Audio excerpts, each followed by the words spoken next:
played 13 years professionally as a player, and to have won it as a player and now as a coach is pretty special. So you become pretty driven, and winning's pretty addictive. They will be celebrating, and deservedly so, the Crusaders. Try coming.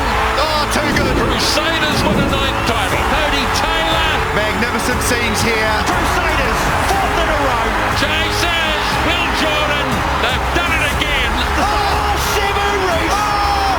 And the Scott Robertson dynasty ends as it began, in triumph. Crusaders champions yet again.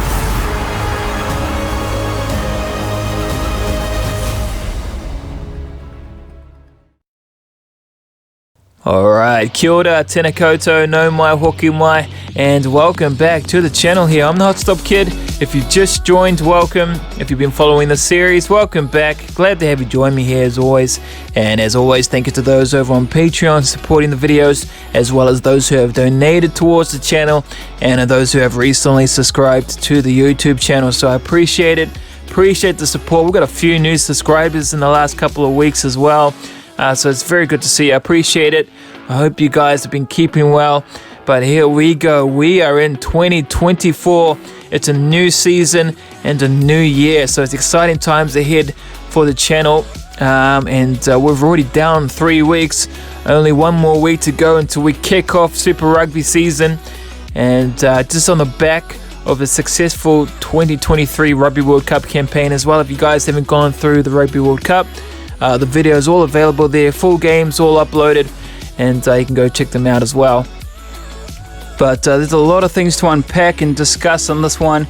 We've got the Super Rugby to talk about, obviously, the players, some of the legacy players here, who I think is going to win, who I think the top teams who could win, and also discuss the All Blacks, the Rugby Championship, and also a potential end of the year tour in Europe as well, and England coming to play the All Blacks this year as well.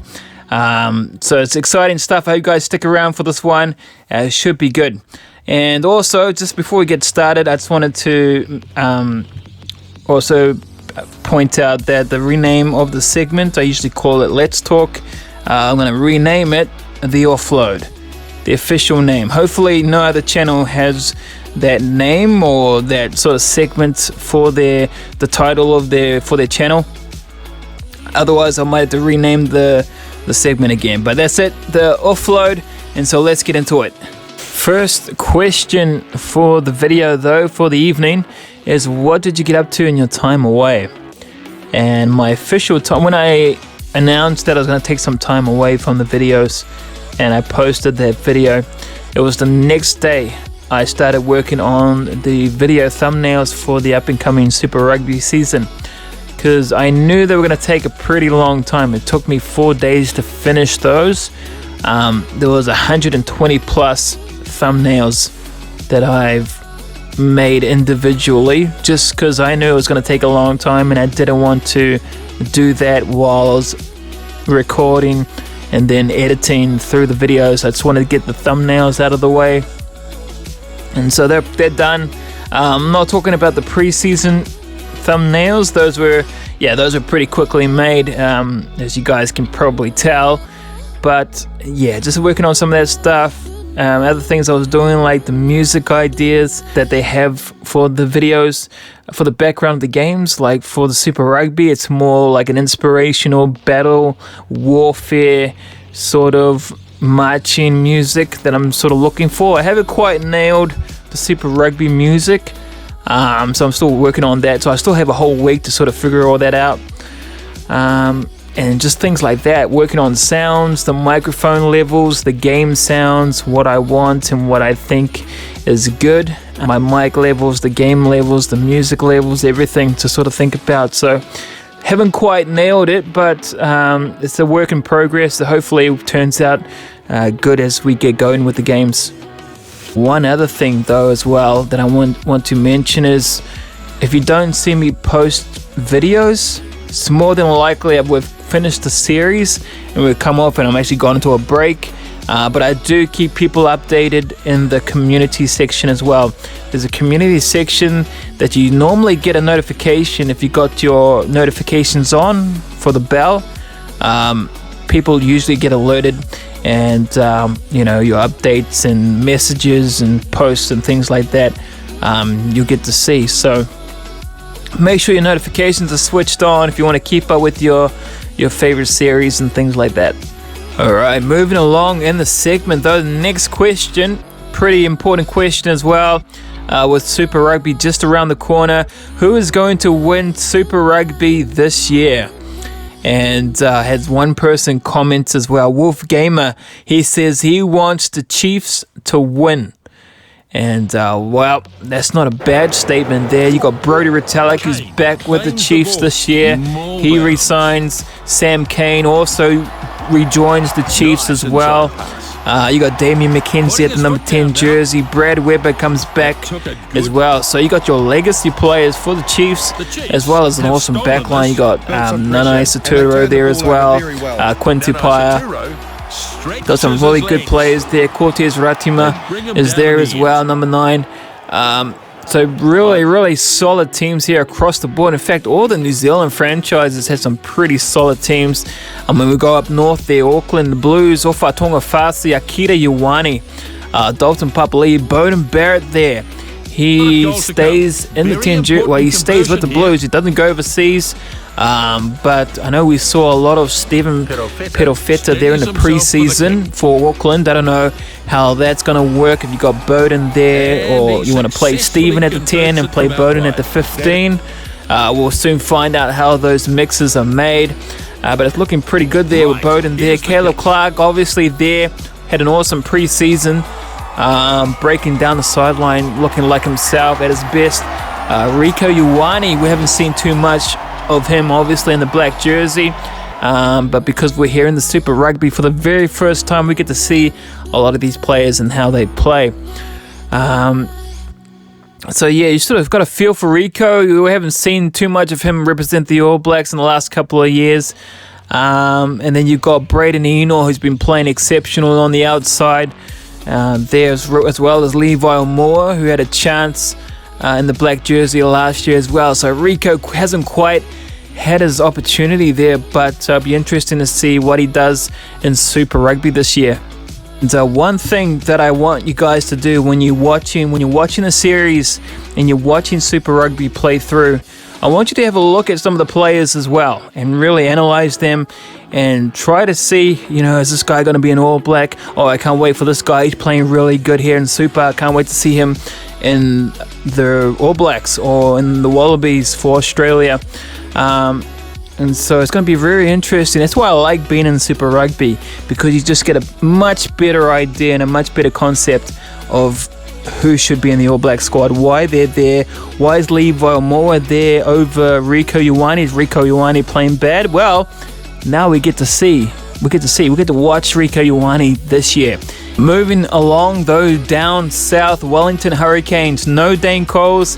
We haven't seen much of Dane Coles in the last couple of years, so we've been pretty solid with Samasoni Takiaho and Cody Taylor there at the helm as well. But for the Hurricanes, you've got Asafo O'Moore there taking over the duties of the hooker, and then you've got the new captain, the young boy Justin Sangster there for the Hurricanes as well, looking pretty good. TJ Perenara, he's back in the 9 jersey. Adi Savia is back. He re-signed with the Hurricanes as well for another year in the 8 jersey. And how good was he through the Rugby World Cup, Adi Savia? Well-deserved Player of the Year and the MVP. Of course, I seen it back when I made the poll there. Adi Savia deserves that MVP outlook. And then you got Jordy Barrett in the back line as well. One guy that impressed me for the Hurricanes in the preseason was Brett Cameron. Brett Cameron is really good ball runner, a really good decision maker, good tackler as well. So it'll be interesting to see how they play out their fly halves and their number 10s there for the Hurricanes throughout the season. And then we're moving on down to the south here, the Crusaders here in Canterbury. My team there, Cody Taylor at the helm. Once again, Scott Barrett is there as well. Mitchell Drummond at the 9, solid. Will Jordan on the outside. Sever Reese. Ethan Blackadder takes the captaincy role. No Sam Whitelock. And how pivotal of a captain, not just for Crusaders, because I didn't get to see him in the Crusaders, obviously, but for the All Blacks, how well it was good to have Sam Whitelock there. For us, it was good for him. I think he deserved. I think it was good that he went over to play overseas this year to finish off the Rugby World Cup the way that he did, and it just makes room for more players coming through the ranks. So it'll be interesting to see what happens with us this year. So I'm looking forward to it. And then further down south, Dunedin Highlanders, the Otago Highlanders there. No Aaron Smith. He's gone to Japan to play for the Suntory Sungoliath. We saw him there in the preseason. Good to see him there. Fakatava starts as the 9 for the Highlanders, and it's a much younger squad, I would say, but easily one of the grittiest and toughest teams. Which leads us into our next question here. Could it be the Crusaders' year again? And the Crusaders are looking like a team that's going to be pretty hard to beat. There's a lot of players to look out for, both new and old players. But moving along in the segment, I put a poll out for you guys to give me an idea what you guys wanted to see later in the future for the channel. And I put out the idea of recreating real life games into the videos, and the majority of you guys voted for that one. So what I've done and what I'm thinking of doing is I've come up with the idea of having the England team come to New Zealand and have their 2-game series tour here in New Zealand. And that will be held at the original stadiums down in Dunedin. The first game there, Forsyth Bar Stadium. And then the second game in Auckland at the Fortress there in Eden Park at the end of the year. So that will happen without no discussion, no question. That will only rely on me being able to make it into the All Blacks, because for me to see the All Black squad that is selected, I have to make it to the All Blacks this year. And so that's all things considering. And then after that, we got the other series against Fiji, All Blacks versus Fiji. Obviously, we don't have Snapdragon in the game, so I have to come up with a venue to see where we're going to hold it. I'm sort of thinking, I'm still thinking about it, but I'm sort of leaning towards Toronto and Canada. We got that. I know it's North America, and I want to give it that North American feel. So Canada looks to be the place where I'm thinking to hold it, but that's still in discussion. I'm still I'm still deciding where I want to go with that. So good thing about this being my channel and my sort of way of how I go about the video game is I get to decide a lot of the things. The only one thing I can't do is predict whether or not I'm going to make it into the All Blacks, but otherwise it's looking to be Toronto there. And then the All Blacks will go on after those series into the Northern Hemisphere tour. However, these games I won't be a part of because of how the Be A Pro works. I can only play the Rugby Championship games, the Rugby Championship and the Bledisloe in my Be A Pro mode, so I can't actually play in the England games, the Fiji and the Northern Hemisphere tour. But what that means though is that it opens up an opportunity for you guys to see a different number 10 in the black jersey, like Beauden Barrett or Damien McKenzie, to have a good run out there against those teams as well, and not just see me all the time, but get to see them. And that's sort of like realistic as well, because I won't always be starting 10. Well, yeah, I won't always be the starting 10. In fact, I shouldn't be. It should, I think Damien McKenzie is a well-established 10 more than I am. But yeah, you get to see those guys have a good run out as well. So there you go. I've listened to you guys. We're going to go into recreate some real games here with England, the All Blacks coming here, 2-game series. That'll be cool. Can't wait for that. Fiji and the All Blacks as well. And then we've got the Northern Hemisphere tour later on. So exciting times. I've got to lock it in, and I can't wait for that. And just going along the lines of international rugby, we've got the Rugby Championship as well coming up later in the year. Argentina, Australia, and South Africa. Those are the games that I will be able to play in, which is fortunate for us if I do get selected for the All Blacks this year. And that's the thing about this game. You never know. You might just miss out. So you have to wait, but it's part of the nature of the game. It's realistic as well. But we're looking forward to the Rugby Championship. South Africa took it from us last year. They won the game. They won the championship. We still won the Bledisloe against the Wallabies there, but we'll be wanting to take back the Freedom Cup there, the Rugby Championship, later on this year if I do get selected. Here's hoping I get selected for the All Blacks this year. But all this information will be up in the community section, as well as the games will all be available there on Hotspot's exclusive, full games, and it's exciting stuff. I can't wait. But just moving along in the segment, still on the lines of international rugby, question, what is the winning pass mark with all the upcoming tests for the All Blacks? And I mean, we got like 11 tests to go through, including the tours. So ideally, we want to win every single game. Conservatively, realistically, we want to keep it above 50% winning streak. If we're playing for the All Blacks against these teams, because these are some really quality teams. And I mean, it depends who's playing as well, what positions they're playing, where they're playing, who's in the squads, and their abilities as well. It's going to be I think it's going to be a really fresh All Black squad this year. And I mean, we're going up against world-class sides as well. Ireland, no shove over as well. I mean, Ireland had a great World Cup campaign. So did France, Italy as well. I mean, we haven't seen those. If you haven't seen the World Cup campaign, make sure you go check it out before diving into the international games, because it's really good, those series as well. But it's going to be a long campaign this year. It's going to be a long end of the year as well. So Super Rugby with the Rugby Championship and then the tours. It's going to be a pretty long season ahead. So I hope you guys are ready for it. You got the popcorn out, you got the fizzy drinks, and get ready for this one.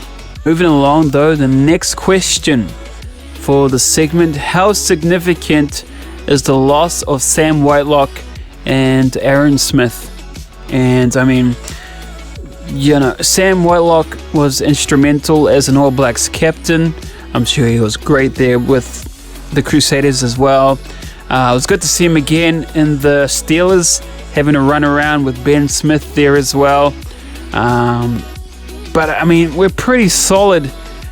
It's a good way to open up, the door for players like Patrick Tuipulotu there in the locks. Tupou Vai's looking really good and solid in the locks as well. Had a great World Cup campaign. You got the newer guy, Scott Barrett. You got the legacy players there. Well, Scott Barrett's been there for a while, but you got Brodie Retallick playing Super Rugby this year, so he's back this year as well. Potential All Black.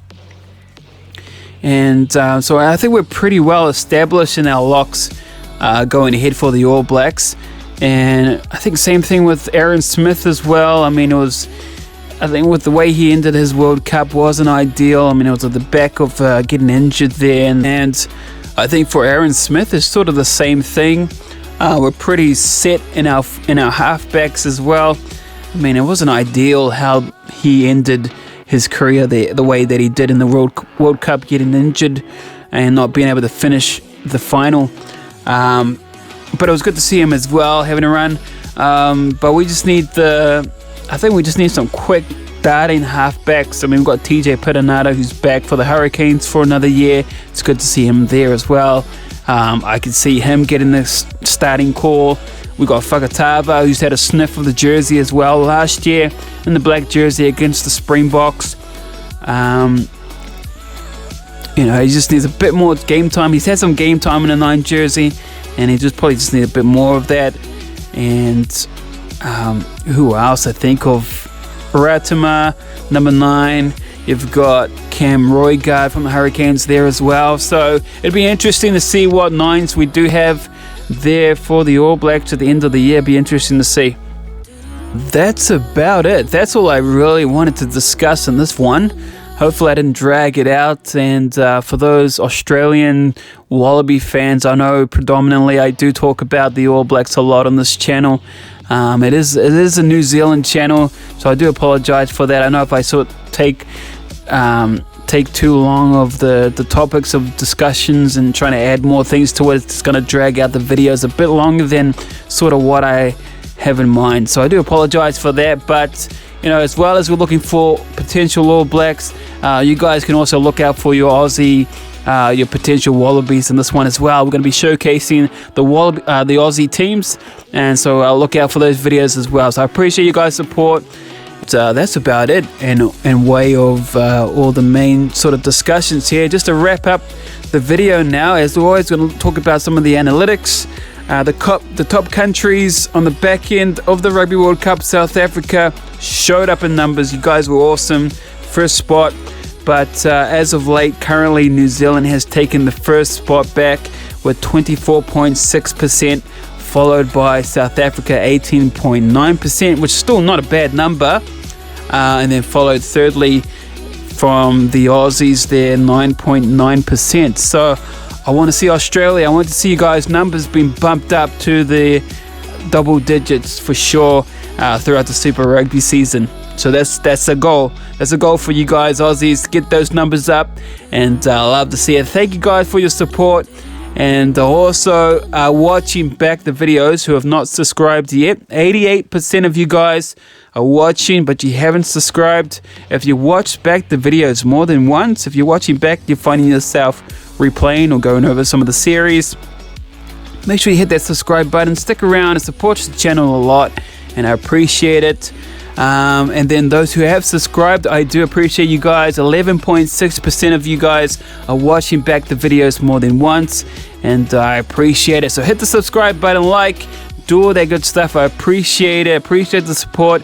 Up next, though, we do have the kickoff for the regular season 2024 Super Rugby. It is the Otago Highlanders taking on the Wellington Hurricanes. They're down in Dunedin, Forsyth Bar Stadium, to open up the season for us, and I can't wait. I'll see you guys there. Thank you for joining me. Thank you for being here and following and supporting the channel. I appreciate it. Take care, be well, and I'll see you guys in Game 1, Round 1, Super Rugby 2024. I'll see you there.